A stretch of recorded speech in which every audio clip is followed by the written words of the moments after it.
Assalamualaikum semua. Baru ni ada orang tanya saya, Ustaz, betul ke kurs Al-Hindi ni herba sunnah? Dan macam mana herba sunnah ni boleh menghilangkan batuk dan kahak yang berpanjang? Baik, hari ni saya nak kongsikan sedikit ilmu dengan tuan-tuan dan puan-puan.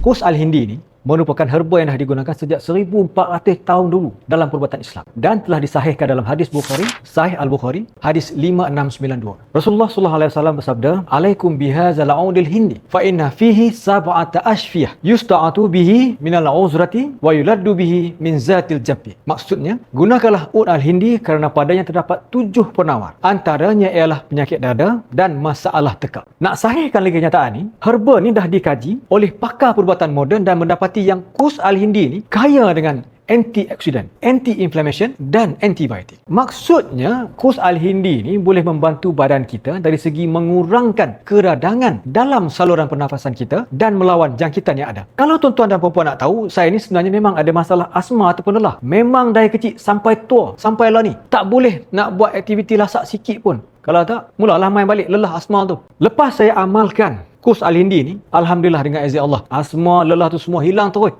Itulah namanya berkat ikhtiar dengan herba sunnah. Subhanallah. Dan alhamdulillah tuan-tuan dan puan-puan, dah makin ramai yang kenal dengan kurs Al-Hindi ni. Dan kita dah terima banyak feedback daripada pengguna-pengguna yang rata-rata dah berpuas hati dengan result mereka. Masalah resdung ada, asma ada, batuk berkahak ada, masalah paru-paru berayak pun ada tuan-tuan dan puan-puan. Masya Allah. So sebab tu saya nak kongsikan kurs Al-Hindi ni dengan tuan-tuan dan puan-puan yang ada masalah batuk berpanjangan, kahak, berdengkur, asma dan resdung. Semua tu kita cuba ikhtiar. InsyaAllah mujarab. Ingat, semua penyakit datang daripada Allah dan kesembuhan pun dengan izinnya. Tapi kita sebagai hamba, kita dituntut untuk berusaha mencari ikhtiar yang halal dan berkat. Semoga apa yang kita usahakan jadi asbab kebaikan untuk tubuh dan iman kita. InsyaAllah. Jadi kepada tuan-tuan dan puan-puan yang berminat nak dapatkan herba sunnah ni, boleh klik butang shop now di bawah untuk dapatkan. Kita sama-sama usaha dan ikhtiar demi kebaikan dunia dan akhirat. Semoga bermanfaat. Assalamualaikum.